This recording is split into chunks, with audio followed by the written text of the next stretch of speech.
नमस्कार दोस्तों, मैं रूपेश कुमार आप सबों का स्वागत करता हूं स्मार्ट लर्न यूट्यूब चैनल पे। आप मुझे मेरे चैनल रूपेश मैथ्स पे भी फॉलो कर सकते हैं। आज के इस वीडियो में मैं आप लोगों को इस तरीके का कोई इक्वेशन का सॉल्यूशन बताऊंगा, किस तरीके से आप इसको 2 से 3 सेकंड में सॉल्व कर सकते हैं, जिसमें कि हम लोग 3 टाइप देखेंगे और उसमें से आज हम टाइप 1 और टाइप 2 आप लोगों को बताऊंगा और एक टाइप 3 है। इन तीनों टाइप को समझने के बाद आप किसी भी तरीके का यह इक्वेशन गिवन हो, आप इसको इजीली कर पाएंगे बिना ज़्यादा कैलकुलेशन किए हुए। तो चलिए सबसे पहले आज हम लोग यहाँ पे टाइप 1 से स्टार्ट करते हैं। सो नाउ फ्रेंड्स, सबसे पहले अगर आपको x plus Y is equal to K 1 दिया हो, ध्यान रखिए ऊपर जो है दोनों टर्म प्लस में है, और दूसरा x minus Y is equal to K 2 दिया हो, तो इसको हम लोग x और y का किस तरीके से वैल्यू जल्द से जल्द सॉल्व कर सकते हैं। तो कई सारे स्टूडेंट्स इसको इस तरीके से करते हैं और यह शॉर्ट ट्रिक भी है। अगर x का वैल्यू यहाँ से निकालना है तो k1 और k2 को जोड़ के 2 से डिवाइड कर देते हैं, यह x का वैल्यू आता है। और फिर y का वैल्यू निकालने के लिए k1 माइनस k2 कर देते हैं, यानी जो प्लस वाला टर्म है, जो दोनों वेरिएबल जो प्लस है उसमें से जो एक वेरिएबल जिसमें माइनस है उसको सब्ट्रैक्ट कर देते हैं और 2 से डिवाइड कर देते हैं। और इसको क्यों करते हैं, जैसे इन दोनों को अगर ऐड कर दे तो 2x इज इक्वल टू क्या आ जाएगा, k1 प्लस k2। तो यहाँ से 2 को इस साइड कर देंगे तो यह आ जाएगा। इसी तरीके से अगर इन सब इस इक्वेशन को ऊपर वाले में सब्ट्रैक्ट कर दे तो यह तो कैंसिल हो जाएगा, तो 2y is equal to k1 minus k2 आ जाएगा। और यहाँ से 2 को इस साइड करके इस तरीके से हम लोग इसको शॉर्ट ट्रिक बना लिए हैं। अब यहाँ पे यह हम लोगों का टाइप 2 में यह कॉन्सेप्ट का यूज होगा। अब चलिए यहाँ पे यह जो टाइप 1 है इसमें देखते हैं क्या हमें ऑब्जर्व करना पड़ता है। पहले इस वीडियो को पॉज करके आप इस इक्वेशन को खुद से सॉल्व कीजिए और x और y का वैल्यू फाइंड आउट कीजिए। उसके बाद मैं जो मेथड बता रहा हूँ उसको ऑब्जर्व करने के बाद फिर इस इक्वेशन को सॉल्व कीजिए, और इस तरीके का कोई भी इक्वेशन आप सॉल्व करेंगे तो 2 से 3 सेकंड में हो जाएगा। तो आई होप आपने वीडियो को पॉज करके इसको सॉल्व कर लिया है और आप अपना टाइम भी नोट कर चुके होंगे। तो चलिए अब इस क्वेश्चन को सॉल्व करते हैं। पहले तो मैं अभी एक्सप्लेन करूंगा, तो मुझे एक्सप्लेन करने में थोड़ा टाइम लग जाएगा, लेकिन इस एक्सप्लेनेशन को समझने के बाद आप विद इन 2 to 3 सेकंड इस क्वेश्चन को कर सकते हैं। अगर आप माइंड में कैलकुलेशन करते हैं तो 1 सेकंड भी काफ़ी है। तो चलिए देखते हैं इसका सॉल्यूशन। सो नाउ फ्रेंड्स, यहाँ पे आपको जो ऑब्जर्व करना है कांस्टेंट टर्म। क्या है कांस्टेंट टर्म, इसको चलिए यहाँ पे समझाता हूँ। x, चलिए कोई भी यहाँ पे इसका मल्टीपल कोफिशिएंट हो x और y का, उसको अभी हम लोग नहीं लेते हैं। Simple x plus Y is equal to k जो है, यहाँ पे इक्वल का इस साइड जो टर्म है जो x और y से फ्री है उसको हम लोग कोफिशिएंट टर्म बोलेंगे। तो यहाँ पे आप इन दोनों इक्वेशन में कोफिशिएंट टर्म का रेशियो को इजीली देख सकते हैं। 10 और 20 है तो यानी 1:2 का रेशियो में है 10 और 20। तो यहाँ से 10 अगर ले लेते हैं तो 1:2 में ही तो यह बचता है। तो यहाँ से हम लोग कांस्टेंट टर्म 10 और 20 है तो इसका रेशियो 1 और 2 हो गया। अब आप फाइंड आउट कीजिए कि इसमें से x और y के किस कोफिशिएंट का रेशियो 1:2 में है। तो आप देखेंगे कि यहाँ पे y का जो कोफिशिएंट का रेशियो है 1:2 है, 4 और 8। इसको अगर आप रेशियो में लिखेंगे तो 1:2 ही तो लिखेंगे।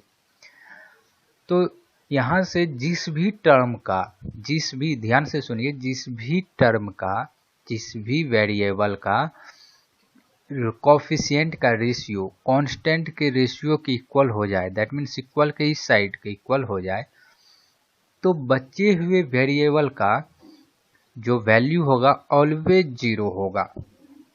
तो इस कंडीशन में x का वैल्यू ऑलवेज 0 होगा।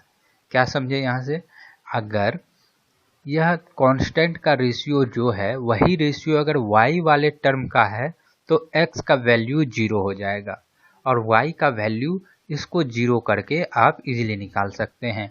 अगर इस टर्म को जीरो कर देंगे तो 4y इज इक्वल टू 10 आ जाएगा, 4y इज इक्वल टू 10 आ जाएगा। तो यहाँ से आप माइंड में भी कैलकुलेट कर सकते थे, 2 बार में 2 का टेबल में आप यहाँ से 2 टाइम्स में इसको कैंसिल करते, 5 टाइम्स में इसको इस 2 को इस साइड करते, तो यहाँ से y इज इक्वल टू 5/2 आ जाता।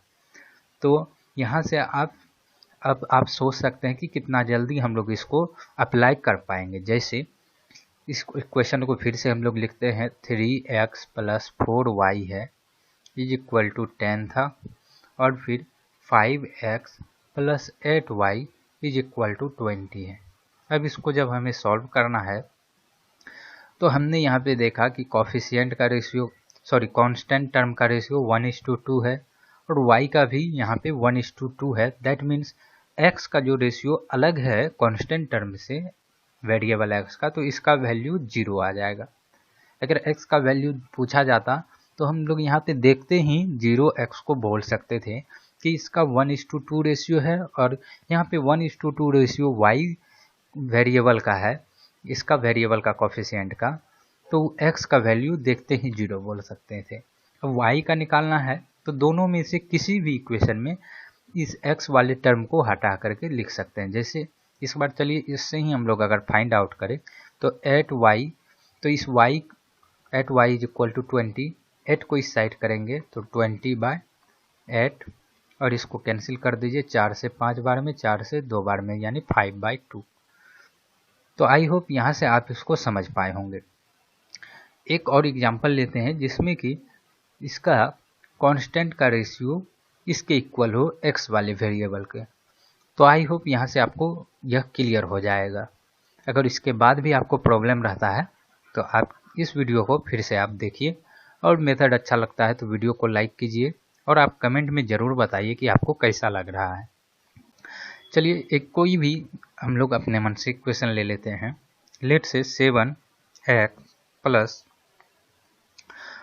4y is equal to let say 3 है, और फिर आपको यहाँ पे 21x plus 5y is equal to, और यह आपको दे रखा है 9।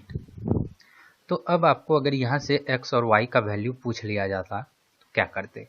अगर हमें यहाँ से y का वैल्यू पूछता डायरेक्ट 0 लिखते। यह क्यों?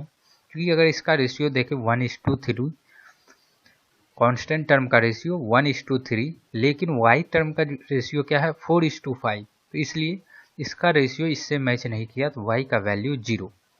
लेकिन इस रेशियो जिस भी वेरिएबल से मैच कर जाए, इन दोनों में से किसी एक से मैच करना अनिवार्य है, तब यह टाइप 1 में आएगा।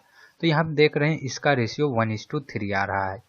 तो यहाँ से x का वैल्यू हम लोग कैसे निकालेंगे? 7x इज इक्वल टू 3 कर दीजिए, इस वाले टर्म को 0 कर दीजिए, तो यहाँ से x इज इक्वल टू 3/7। और इसको आप यहाँ पे भी कैलकुलेट कर सकते थे माइंड में, अच्छा कि यह 1:3 में है, 1:3 में है रेशियो इसका, तो इसमें से हमने देखा कि यह x वेरिएबल का कॉफिशिएंट 1:3 में है, तो y को 0 करके 7x इज इक्वल टू 3, तो x इज इक्वल टू 3/7, तो x इज इक्वल टू 3/7 आ गया इसका आंसर। आई होप यहाँ से आप इसको समझ पाए होंगे। वीडियो अच्छा लगा तो वीडियो को लाइक कर अपने फ्रेंड्स में शेयर कीजिए, और आप कमेंट में ज़रूर बताइए कि आपको यह मेथड कैसा लग रहा है। मैं बता दूं कि इससे फास्ट अब इन इक्वेशन को, इस टाइप 1 के इक्वेशन को करने का कोई मेथड नहीं है, इससे फास्ट यह नहीं किया जा सकता है। अब चलिए नेक्स्ट क्वेश्चन देखते हैं, नेक्स्ट एग्जाम्पल। यहाँ पे आपको पहले तो आपको गिवन इक्वेशन को ऑब्जर्व करना होगा, और यह ऑब्जर्व करने में आपको 1 सेकंड से भी कम का समय लगेगा। जब भी आपको इस तरीके का इक्वेशन दिया रहे तो सबसे पहले आपको कोई भी इक्वेशन को ऑब्जर्व करना होगा। जैसे कि टाइप 1 में देखे थे कि कांस्टेंट जो टर्म था उसका रेशियो किसी से मिल रहा था। अगर आप देखेंगे तो इसमें इस कांस्टेंट का रेशियो किसी से नहीं मिलेगा, तो यह टाइप 1 से निकल गया। चलिए अब टाइप 2 में क्या है कि जो x वेरिएबल का कोफिशिएंट है वह y का बन जाए, और जो y वेरिएबल का कोफिशिएंट है वह x का बन जाए, तो इसको हम लोग टाइप 2 में रखते हैं।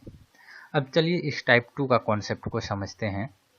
अब यहाँ पे हमें जब भी आपको इन दो इक्वेशन इस तरीके से दिया रहे कि एक का वेरिएबल का कोफिशिएंट दूसरे का बन जाए, और फिर जो दूसरे का है वह पहले का बन जाए, यानी यह कोफिशिएंट इंटरचेंज हो जाए। तो किस तरीके से करते हैं? एक तो बेसिक मेथड है कि आपने इसको इक्वेशन 1 माना, इसको इक्वेशन 2 माना, इसमें से x या y का कोई भी टर्म इक्वल करते हैं। अगर x को ही इक्वल करना है तो इसको 23 से मल्टीप्लाई किए इक्वेशन 1 को, इसको 45 से। तो अब आपको यह 45 इंटू 23 करने में ही काफ़ी समय चला जाएगा। लेकिन इसको फिर हम लोग करें कैसे? तो इसमें आपको 2 स्टेप लगाना है। पहला तो एक बार ऐड करना है, दूसरा एक बार सब्ट्रैक्ट करना है, बस। अगर आप एक बार ऐड एक बार सब्ट्रैक्ट कर लेते हैं इन दोनों इक्वेशन को, तो उसके बाद आपके पास 5 सेकंड काफ़ी है। तो अब आपका एडिशन और सब्ट्रैक्शन कितना अच्छा है वह आपका कैलकुलेशन का टाइम डिसाइड करेगा। तो चलिए अब यहाँ पे देखते हैं इसको। पहले क्या करना है? ऐड। आप पहले सब्ट्रैक्ट भी कर सकते हैं, तो चलिए यहाँ पे पहले सब्ट्रैक्ट ही कर लीजिए, उसके बाद हम लोग एडिशन कर लेते हैं। तो जब पहले सब्ट्रैक्ट करेंगे तो 40 अब सब्ट्रैक्ट करना, तो इस इक्वेशन का क्या हो जाएगा? साइन चेंज हो जाएगा नीचे वाले का। अब 45 में 23 को सब्ट्रैक्ट करेंगे तो यह 22 आ जाएगा, यानी 22x।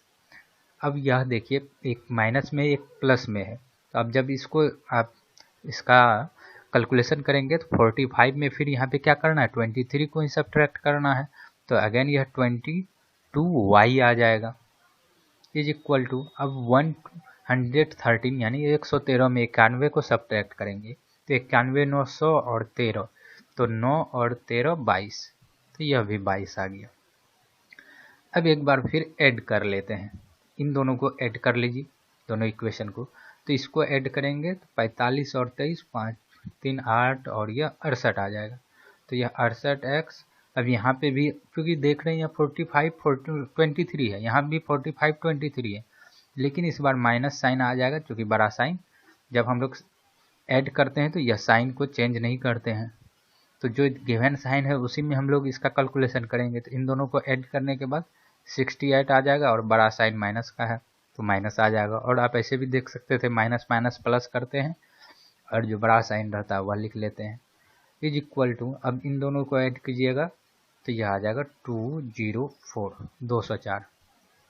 अब यहाँ से आपका कैलकुलेशन जैसे ही आप इस इक्वेशन को, इन दोनों को इस 2 के फॉर्म में चेंज कर लिए, तो अब आपका कैलकुलेशन काफ़ी शॉर्ट हो जाएगा। किस तरीके से, चलिए उसको समझते हैं। इसको क्या कीजिए, 22 से भागा दे दीजिए दोनों साइड, तो x plus Y is equal to 1 आ गया। इसको 68 से दोनों तरफ भागा दे दीजिए तो x minus Y is equal to क्या आ जाएगा? 3 आ जाएगा, बस। अब इसके बाद यह इक्वेशन कोई भी सॉल्व कर सकता है। जैसे कि मैंने स्टार्टिंग में बताया था कि अगर इसका कोफिशिएंट 1 है, इसका भी 1, इसका भी 1, इसका भी 1, दैट मीन्स अगर x प्लस वाई कोई भी टर्म हो और x माइनस वाई कोई भी टर्म हो, तो x का वैल्यू निकालने के लिए क्या करते हैं? इन दोनों को जोड़ के 2 से डिवाइड, तो इन दोनों को जोड़ देंगे 4, 4 को 2 से डिवाइड करेंगे 2। y के लिए इसमें से इसको सब्ट्रैक्ट कर देते हैं, तो 1 माइनस 3, तो -2 को 2 से डिवाइड करेंगे तो -1 आ गया आपका यह x और y। लेकिन अब आप सोचिए या आप खुद करके देखिए कि एक इस तरीके से जो आप बेसिक मेथड से इसको करते हैं सॉल्व, कितना टाइम लगता है, और अभी जो मैं आपको समझाया हूँ इसको अप्लाई कीजिए, देखिए कितना टाइम का बचत होता है। तो कम्पिटिटिव एग्जाम में या मल्टीपल चॉइस क्वेश्चन आपको जब भी आपको इस तरीके का इक्वेशन मिले, तो आप इस अप्रोच को यूज करके आप विद इन अ सेकेंड आप क्वेश्चन के आंसर तक पहुंच सकते हैं। तो चलिए इस क्वेश्चन को मैं फिर से एक बार डिस्कस कर देता हूं कि फास्ट में अब हम लोग कैसे करें। आई होप आपने कॉन्सेप्ट समझ लिया है। पहले ऐड या सब्ट्रैक्ट कर लीजिए, फिर अगर ऐड सब्ट्रैक्ट कर लिया तो फिर ऐड कर लीजिए। अब हमें क्या करना है, चलिए यहाँ पहले सब्ट्रैक्ट करते हैं। तो इन दोनों को सब्ट्रैक्ट किया 22, इन दोनों को सब्ट्रैक्ट किया 22 और इन दोनों को सब्ट्रैक्ट किया 22। यहाँ से देख रहे हैं 22 कॉमन आ रहा है, तो या तो 22 कॉमन ले लीजिए या दोनों तरफ 22 से भगा दे दीजिए, तो x plus Y is equal to 1 आ जाएगा। इसी तरीके से इन दोनों को आप क्या कर लेते हैं, ऐड कर लेते हैं। तो जैसे ऐड करेंगे 68 और यह 204, और यहाँ से 68 से दोनों साइड भागा दे दीजिए या 68 कॉमन ले लीजिए, तो आपको x minus Y is equal to 3 आ जाएगा। और इन दोनों इक्वेशन को आप इजीली सॉल्व कर सकते हैं। तो यह आ गया हमारा x और y का वैल्यू। अभी जो हम लोग यहाँ पे मेथड डिस्कस किए हैं यह वैदिक मैथ्स का डिस्कस है, तो और हमें गर्व होता है कि यह इंडिया का ही देन है वैदिक मैथ। यहाँ पे इस तरीके का कॉन्सेप्ट बताया गया है। आई होप आपको अच्छा लग रहा है। अगर आपको अच्छा लग रहा है तो वीडियो को लाइक कीजिए, मैक्सिमम लाइक आएंगे तो वैदिक मैथ्स का और भी ट्रिक मैं आपके लिए लाता रहूँगा। और इसका एक टाइप 3 है, जिसमें कि आप किसी भी इक्वेशन को, चाहे जैसे अभी हमने देखा कि 2 ऑब्जर्वेशन था, एक क्या था कि कांस्टेंट को ऑब्जर्व किए थे, इसका रेशियो जिससे मिल गया था उसका वैल्यू निकाल लेते थे, जिससे नहीं मिलता था उसको 0 कर देते थे। दूसरा क्या था कि इसका कोफिशिएंट इंटरचेंज हो गया। और तीसरा है कुछ भी हो कोफिशिएंट तो उसको कैसे करें, तो वह थर्ड टाइप है, उसको नेक्स्ट वीडियो में मैं आप लोगों के लिए लाऊंगा। अगर वीडियो अच्छा लगा तो वीडियो को ज़रूर लाइक कीजिए और अपने फ्रेंड्स में शेयर कीजिए, सो दैट मैक्सिमम स्टूडेंट्स को हेल्प मिल पाए। और आप कमेंट कीजिए और बताइए कि आपको कैसा लगा यह मेथड। मिलते हैं नेक्स्ट वीडियो में, तब तक के लिए गुड बाय।